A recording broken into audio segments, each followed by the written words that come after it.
کیا تم اس بات پر گواہی دیتے ہو کہ محمد عربی صلی اللہ علیہ وسلم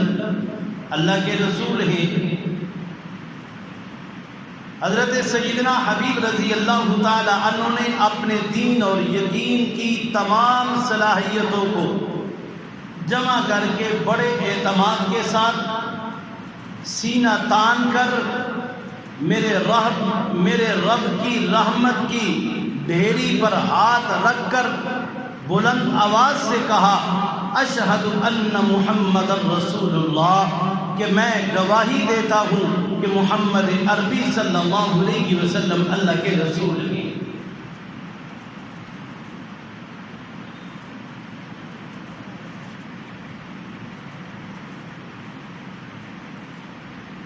اور جب انہوں نے فرش پر ایک نبوت کا جھوٹا دعویٰ کرنے والے کے سامنے سچے نبی کی شہادت کی گواہی دی اور فرش پر بولے اور حاضری عرش پر ان کی لگ گئی، کیا معلوم کہ آپ کا اور میرا بولنا اس ماحول میں کل قیامت کے دن حضور نبی کریم صلی اللہ علیہ وسلم کی شفاعت کا ذریعہ بن جائے۔ حضور نبی کریم صلی اللہ علیہ وسلم اللہ کے نبی ہیں۔ جب حضرت سیدنا حبیب نے یہ نعرہ بلند کیا کہ اشہد ان محمد رسول اللہ، مسیلمہ نے ان سے دوسرا سوال کیا، اتشہد انی رسول اللہ، کیا تم اس بات کی گواہی دیتے ہو کہ میں مسیلمہ بھی اللہ کا رسول ہوں؟ ممکن ہے آج کوئی اور ہوتا تو کوئی نہ کوئی تعویل کر لیتا، کسی بات کا سہارا لے لیتا، مگر سامنے تو حضرت سیدنا حبیب بن زید رضی اللہ تعالی عنہ تھے۔ جب مسیلمہ نے کہا تم اس بات کی گواہی دیتے ہو کہ میں مسیلمہ بھی اللہ کا رسول ہوں، حضرت خاموش ہو گئے۔ یوں محسوس ہوا کہ جیسے یہ کانوں سے بہرے ہیں، اور فرمایا میں بہرا ہوں، مجھے نہیں پتا تو کیا بک رہا ہے، انا اسم لا اسمع ما تقول، مجھے نہیں پتا تو کیا بول رہا ہے۔ کہ حضور صلی اللہ علیہ وسلم کے بعد کوئی نبی ہو سکتا ہے؟ صحابی رسول فرماتے ہیں یہ سننے کے لیے ہمارے کان آمادہ ہی نہیں، تو یہ پوچھ رہے میں ہے ہوں نہیں؟ تو کہا کہ میں یہ بات سن ہی نہیں رہا کہ اللہ کے نبی کے بعد کوئی رسول بھی ہوگا، کوئی نبی بھی ہوگا۔ حضور اور اس نے کہا کہ جب حضور اکرم صلی اللہ علیہ وسلم کی نبوت کی بات آتی ہے تو تم سن لیتے ہو، جب میری نبوت کی بات آتی ہے تم کہتے ہو میں نہیں سن رہا۔ یہ کہہ کر اور یہ اشارہ کیا، اور حضرت حبیب کی ان باتوں کی گواہی ہماری تاریخ الکامل، تاریخ الطبری اور ابن الخلود اور ان تمام کی تمام بڑی تاریخ کی کتابوں میں یہ بات لکھی ہے۔ سیدنا حبیب بن زید رضی اللہ تعالی عنہ کے حالات کے ضمن میں یہ واقعہ مذکور ہے۔ مسیلمہ نے کہا کہ تم حضور اکرم صلی اللہ علیہ وسلم کی نبوت کی بات سن لیتے ہو، میری نبوت کی بات آتی ہے تو تم کہتے ہو میں نہیں سن رہا۔ یہ کہا اور اشارہ کیا جلاد کو، اور اس نے تلوار ماری، دہشت گردی کی، اور اس جھوٹے نبوت کا دعویٰ کرنے والی کی تلوار مار کے اس نے حضرت حبیب بن زید رضی اللہ تعالی عنہ کا بازو کاٹ دیا۔ پھر یہی سوال کیا کہ میں، اور ان کے جواب میں کوئی کمی نہ آئی، وہی الفاظ صحابی رسول نے دہرائے، اور اس نے جلاد کو پھر اشارہ کیا، اس نے دوسرا بازو کاٹ دیا۔ پھر اس نے سوال کیا کہ میری نبوت کا دعویٰ سنا ہے یا نہیں؟ کہا نہیں، اور دونوں ہاتھ کاٹ دیے، پاؤں کاٹ ڈالے، دونوں ٹانگیں کاٹ ڈالی، جسم کٹتا رہا، عضو گرتے رہے۔ وہ صحابی رسول جب تک جان میں جان باقی رہی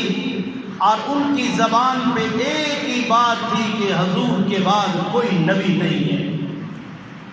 یہ بات سننے کے لیے میرے کان آمادہ نہیں ہو سکتے۔ آج ہمارا بھی یہی ذوق، یہی عقیدہ، یہی جذبہ ہونا چاہیے۔ اللہ کے نبی کے بعد کوئی نبی نہیں، کسی جھوٹے نبی کی نبوت کا اعلان سننے کے لیے، دعویٰ سننے کے لیے ہمارے کان بھی آمادہ نہیں ہیں۔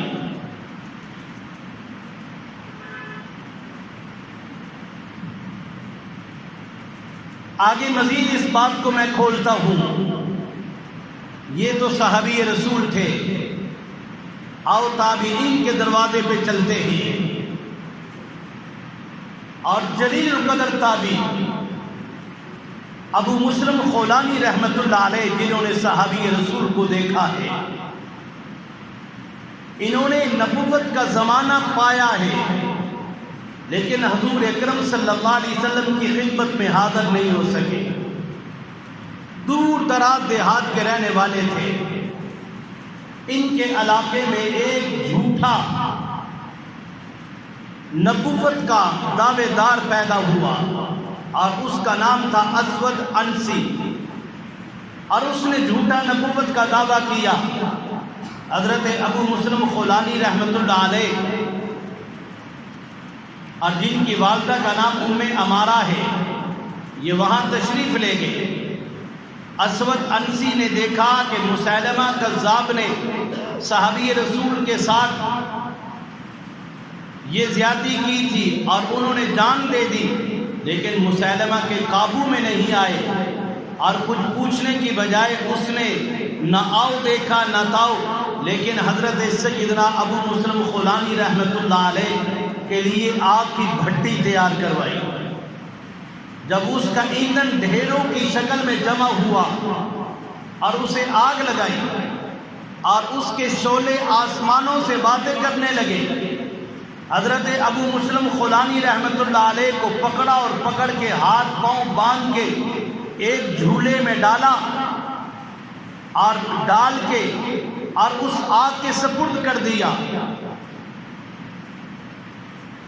اور ان جھوٹے نبوت کے دعوے داروں نے اتنی بڑی دہشتگردیاں کی، آپ حیران ہوں گے۔ اور ان کا یہ واقعہ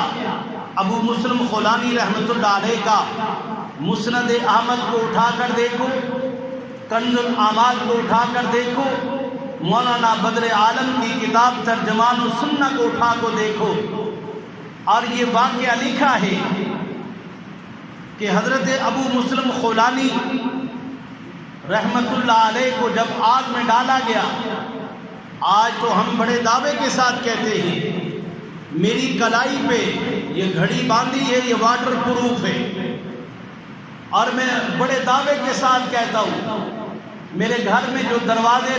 لگے ہیں وہ فائر پروف ہے، فلاں چیز واٹر پروف ہے، فلاں فائر پروف ہے، اور بڑے خوش ہوتے۔ اور یہاں ایک تابعی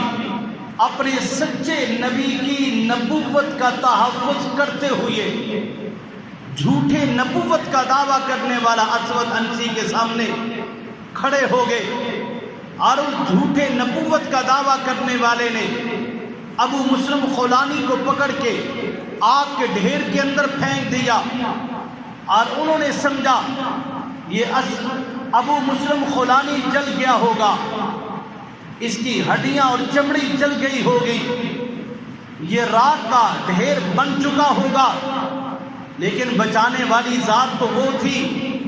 ابو مسلم خولانی اپنے نبی کے غلام بن کے گئے،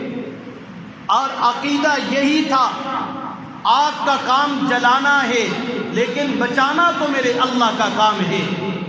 آگ کے جلانے کی صلاحیت کون پیدا کرتا ہے؟ اللہ کرتا ہے۔ اور وقت کے بادشاہوں نے حضرت ابراہیم کو بھی اٹھا کر آگ میں ڈالا اور اللہ نے اس آگ کو حضرت ابراہیم کے لیے گلزار بنا دیا۔ اللہ کا قرآن کہتا ہے قُلْنَا يَا نَارُ كُونِي بَرْدًا وَسَلَامًا عَلَىٰ إِبْرَاهِيمَ۔ اور اسی طرح حضرت ابو مسلم خولانی رحمۃ اللہ علیہ فاتحانہ انداز سے آگ سے باہر نکلے، جسم کا ایک بال بھی نہیں جلا ہوا تھا۔ آج ہم اپنے ادارے میں، اپنی فیکٹری میں، اپنی مارکیٹ میں، اپنے گھر میں، اپنی چار دیواری میں بڑے شانہ بشانہ چلتے ہیں اور بڑے باروک طریقے سے چلتے ہیں، یہ میری ملکیت ہے۔ اور یہ تو حضرت ابو مسلم خولانی رحمۃ اللہ علیہ آگ کو فتح کر کے آئے، دیکھنے والوں نے دیکھا، جاننے والوں نے جانا، اسود انسی سے تو کچھ نہ ہو سکا۔ اس نے حضرت ابو مسلم خولانی کو جب دیکھا یہ آگ سے بھی بچ کے نکل آیا اور اس تابی کو ملک سے بدر کر دیا اور ملک سے نکال دیا۔ جھوٹا نبوت کا دعویٰ کرنے والا نبوت سے نکال لائے غلامی رسول کو۔ اور ابو مسلم خولانی رحمۃ اللہ علیہ کو جب ملک سے نکالا گیا اور انہوں نے رخ کسی اور ملک کی طرف نہیں کیا، انہوں نے رخ مدینہ منورہ کی طرف کیا اور اپنا بیٹا، اپنی اہلیہ، چھوٹے بچے کو لے کے اور ایک اونٹنی کے اوپر یہ 4 افراد کا قافلہ مدینہ منورہ کی طرف جا رہے ہیں۔ رب کی شان دیکھو، مدینہ تک پہنچتے پہنچتے کئی دن گزر گئے اور اس دوران میرے رب کے کرم کو دیکھو کہ رحمت عالم صلی اللہ علیہ وسلم کا وصال ہو گیا تھا۔ اسود انسی بھی اپنے انجام کو پہنچ چکا تھا۔ حضرت ابو مسلم خولانی رحمۃ اللہ علیہ مدینہ منورہ پہنچے۔ سیدنا صدیق اکبر رضی اللہ تعالیٰ عنہ کا دور اقتدار تھا، دور خلافت تھا، ظہر کا وقت تھا۔ ظہر کے وقت مسجد نبوی میں پہنچے، صحابہ کرام ظہر کی نماز ادا کر کے مسجد سے باہر آ رہے تھے اور یہ تابعی مسجد نبوی میں داخل ہوئے اور اپنی ظہر کی نماز کو شروع کرنے سے پہلے جب مسجد نبوی میں گئے تو پوری مسجد نبوی صحابہ سے خالی ہو چکی تھی، صرف حضرت عمر فاروق رضی اللہ تعالی عنہ وہاں بیٹھ کر ذکر و اذکار کر رہے تھے۔ ابو مسلم خولانی نے مسجد نبوی کے اندر داخل ہوتے ہی بلند آواز سے کہا السلام علیکم ورحمۃ اللہ وبرکاتہ، یہ کہہ کے اپنی نماز کی نیت باندھ لی۔ حضرت عمر رضی اللہ تعالیٰ عنہ نے اپنے چہرہ کو پیچھے کر کے دیکھا اور دیکھتے ہوئے بڑے تعجب میں پڑ گئے،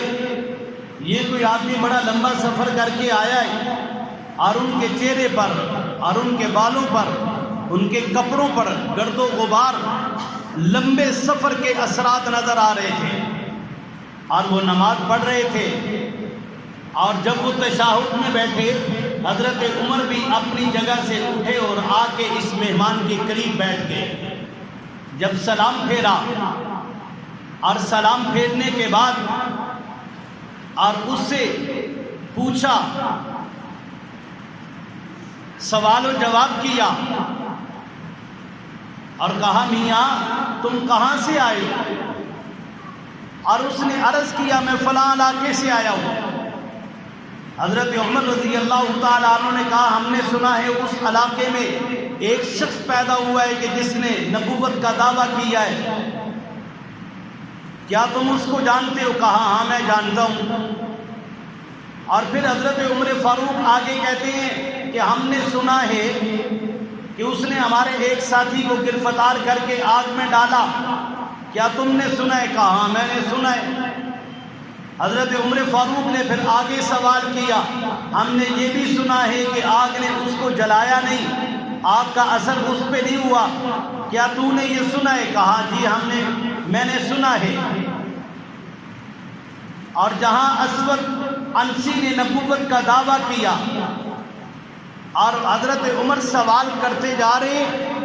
اور حضرت مسلم خولانی رحمۃ اللہ علیہ اور اس کا جواب دیتے جا رہے ہیں۔ اور جب سارے معاملات پوچھ لیے، حضرت عمر فاروق رضی اللہ تعالی عنہ نے اس تابعی رسول کے کندھے پہ ہاتھ رکھ کے کہا، میاں جوان، مجھے یوں معلوم ہوتا ہے کہ وہ شخص تو ہی ہے۔ اور حضرت ابو مسلم خولانی رحمۃ اللہ علیہ نے جب یہ سنا، آنکھوں سے لگاتار آنسو آنے شروع ہو گئے، رو پڑے۔ سیدنا فاروق اعظم رضی اللہ تعالی عنہ نے بھی رونا شروع کر دیا اور رو کر اٹھ کر مسجد نبوی میں کھڑے ہو گئے اور کھڑے ہو کے کہنے لگے اور اس کو اٹھایا،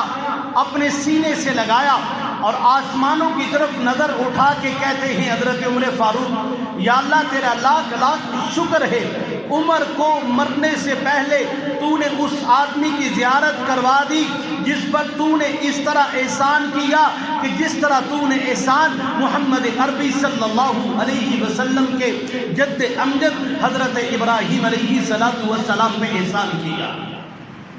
میرے بھائی اور بزرگوں، عرض کرتا ہوں کہ میرے اللہ نے ختم نبوت کے مسئلے کوئی اتنی اہمیت بیان فرما دی، صحابہ کرام کے عملی نمونے موجود ہیں، صحابی رسول نے اپنے جسم کے ٹکڑے کروا دیے، مسیلمہ کذاب نے پکڑ کے کہا اللہ کے نبی کے دور کا یہ ختم اور یہ نبوت کا دعوے دار تھا، اور صحابی رسول کو پکڑ کے کہتا ہے کہ مجھے نبی مان، وہ صحابی کہتے ہیں یہ بات مجھے سنائی نہیں دی جاتی۔ جب وہی پوچھتا ہے اللہ کے نبی کو نبی مانتا ہے، صحابی رسول فوراً بولتے ہیں جی، اور وہ کہتا ہے جب میں اپنی نبوت کا اعلان کرتا ہوں تو کہتا مجھے سنا نہیں جاتا۔ اور انہوں نے کہا ایسی باتیں ہم نہیں سنتے جو ہمارے نبی کی عظمت و احترام اور نبوت کے خلاف جائیں، اور اس صحابی رسول کے جسم کے ٹکڑے کروا دیے، بازو کاٹ دیے، ہاتھ کاٹ دیے، ٹانگیں کاٹ دی گئی، جسم کے ٹکڑے ٹکڑے ہو گئے، جب تک ان کی جان میں جان تھی اور ان کی زبان پہ یہی جملہ تھا کہ آمنہ کے لال کے بعد کوئی نبی نہیں ہو سکتا، وہ دجال تو ہو سکتا ہے، وہ کافر تو ہو سکتا ہے، وہ مرتد تو ہو سکتا ہے، وہ دارہ اسلام سے خارج تو ہو سکتا ہے، لیکن آمنہ کے لال عبداللہ کے در یتیم کی نبوت کے بعد کوئی نبی نہیں ہو سکتا۔ اسی طرح تابعین نے یہ کر کے دکھا دیا، اور اللہ نے ختم نبوت کے مسئلے کی اہمیت کو بیان کرتے ہوئے قرآن مقدس میں 100 مرتبہ ختم نبوت کا ذکر فرمایا۔ احادیث رسول اللہ میں اللہ کے نبی نے ختم نبوت کا ذکر فرماتے ہوئے اس کی اہمیت کو اجاگر کرتے ہوئے 210 مرتبہ احادیث مبارکہ میں ارشاد فرمایا، میرے بعد کوئی نبی نہیں، میں آخری نبی ہوں،